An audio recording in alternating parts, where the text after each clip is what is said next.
Hello बच्चों, let's see the question. A particle free to move along the x-axis has a potential energy given by this.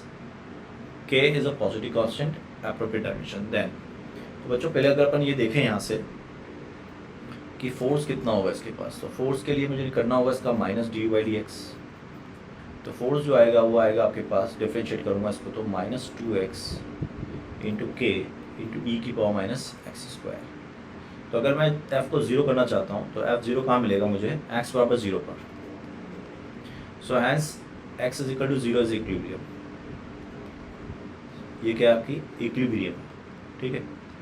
अच्छा, अब अगर अपन बात करें ये इक्विलिब्रियम कैसी है, तो ऑब्वियसली ये इक्विलिब्रियम स्टेबल होगी. क्यों? क्योंकि x बराबर ज़ीरो पे आपका पोटेंशियल एनर्जी, यहाँ से चेक करो, x बराबर ज़ीरो पे जो पोटेंशियल एनर्जी होगा वो x ज़ीरो डाल दो यहाँ पर, तो जीरो से जीरो, तो पोटेंशियल एनर्जी जीरो हो जाएगा एक्स पावर जीरो पर. अगर पोटेंशियल एनर्जी जीरो हो गया तो ये मिनिमम है, पोटेंशियल एनर्जी इज मिनिमम. और ये कौन सी होगी, and because at x is equal to zero u is zero, और ये जीरो ही मिनिमम हो सकता है. ढंग से देखो, है ना भाई. मैं बोलूँ इस फंक्शन की मिनिमम वैल्यू क्या हो जाएगी, तो obviously one exponentially minus of x square है, तो ये तो हमेशा क्या होगा, पॉजिटिव होगा. माइनस एक्स का होल स्क्वायर है वो, तो ये चीज़ तो हमेशा क्या होगी, पॉजिटिव. तो ये पॉजिटिव होगी तो हमेशा वन से बड़ा होगा, या है ना जीरो होगा. तो जीरो हो गया आपका किसके लिए, एक्स जीरो के लिए. तो यू मिनिमम हो गया यहाँ पर. तो ये क्या है आपके पास, मिनिमम है. तो या आप ऐसे भी कर सकते हो, d u by d x निकाला, आप d two u by d x two निकाल लो. आप ये देखोगे d two u by d x two जो है वो लेस देन जीरो आ रहा है, सॉरी ग्रेटर देन जीरो आ रहा है. पॉजिटिव वैल्यू दे रहा है, मतलब ये क्या दे रहा है, पॉजिटिव वैल्यू दे रहा है. By that value x equal to zero.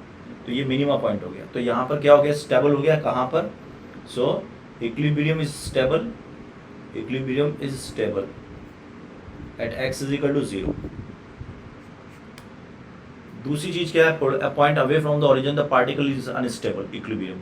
ना केवल एक्स बराबर जीरो पर ही इक्विलिब्रियम मिलेगी, तो स्टेबल अनस्टेबल की बात तो कर नहीं सकते अवे फ्रॉम, है ना. तो x equal to zero is equilibrium, other than it is not in equilibrium. तो अगर इसके अलावा इक्विलिब्रियम नहीं है तो कोई अनस्टेबल स्टेबिलिटी की बात ही नहीं होती. तो ये गलत हो गया.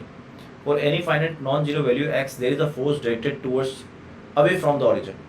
सो f जो है वो कितना है आपके पास, minus two x into k into e की पावर माइनस एक्स का होल स्क्वायर, ऐसे लिख सकता हूँ मैं ना ये. तो अगर आप देखोगे तो इस वैल्यू से मुझे कोई मतलब ही नहीं, ये x से मतलब है.